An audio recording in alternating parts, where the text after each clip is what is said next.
Today's video is all about the takeaway, and we're going to do our best to give you something valuable to take away.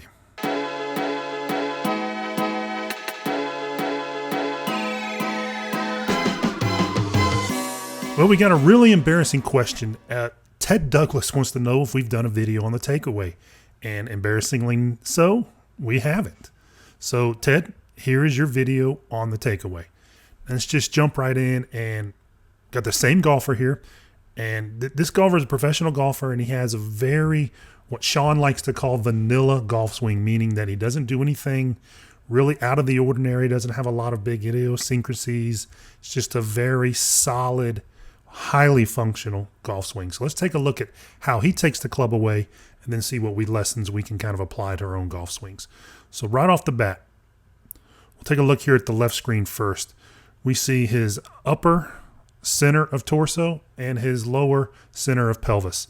So his upper body and his lower body. We're going to see actually how much those things shift early in the golf swing. So right here at this shaft parallel, we'll call that our takeaway spot. He's basically shifted both of those the same amount, right at 1/2 or 3/8 of an inch. So not very much, but it's enough in conjunction with the swinging of the arms and the club head to shift his pressure early. So it doesn't take a big lateral move off the ball, but it doesn't hurt to have a little bit of a lateral move also right off the ball. Now, if we look at his rotational numbers here on the right, you're going to see something pretty interesting, and it's something that we see when we measure the pros. They tend to start with their bodies, both upper and lower bodies, open to the target line. And the reason we think that's happening, and it's so common, is that it gives them kind of a running start with the club without letting their torsos or lower body get too turned too early. So we see that a lot with amateur golfers who tend to start actually close to the target line. Then they fire off about 20 to 30 degrees of rotation. The arms are lagging behind. Now they've got too much rotation early. The club head gets under too early and gets sucked behind them. So I don't know how often they do this intentionally. Probably not that often, to be honest, but it happens nearly across the board. And it's a really cool way to kind of get the arms moving early in the golf swing, get the club head energized early in the golf swing, but without having a lot of rotation. So if we take him to this spot, we can see he's minus 11 degrees with his pelvis and minus 21 degrees with his torso.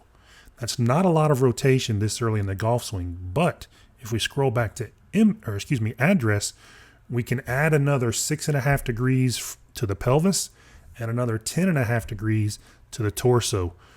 That's more like it. That's kind of the range we see a lot of amateur golfers have, only their club is much farther behind them because of this little hack. So if you take nothing else from this video, that's a pretty good takeaway, and it's helped a lot of golfers understand that in their own swing.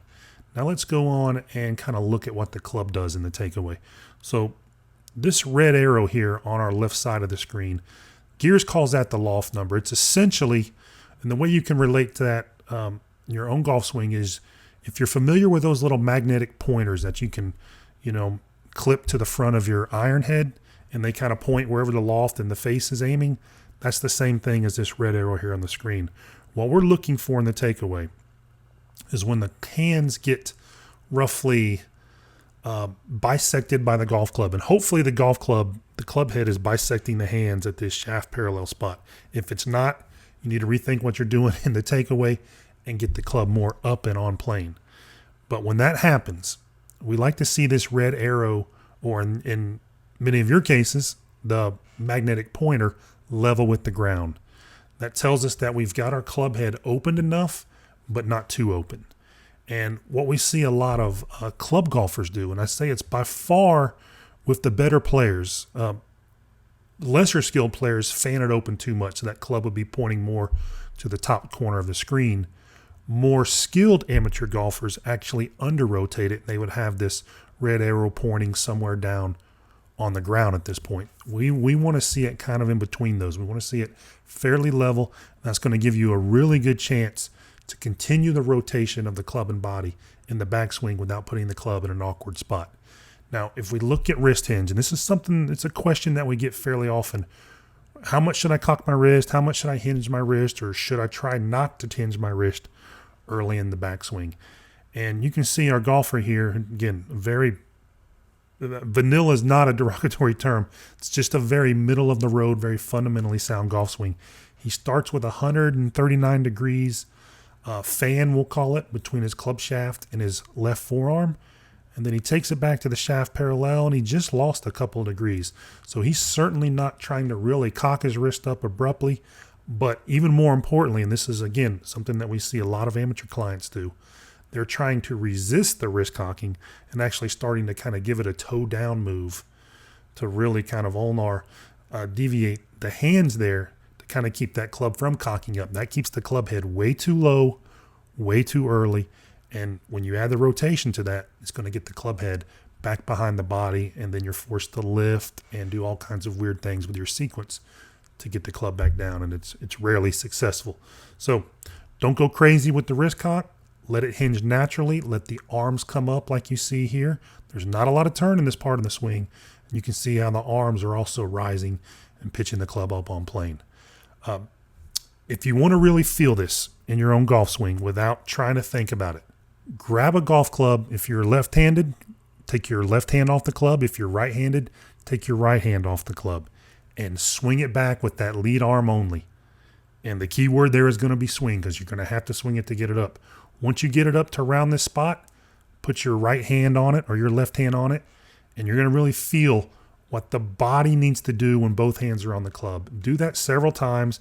Start with only one hand on the club, pitch it up, grab it with the other hand, and you're going to start to feel and this proper sequence, the proper amount of turn, all those things, and the club head's going to be in a pretty nice spot when you do that. It's a great way to train the takeaway. We do it a lot with both our amateur and pro clients with a lot of success.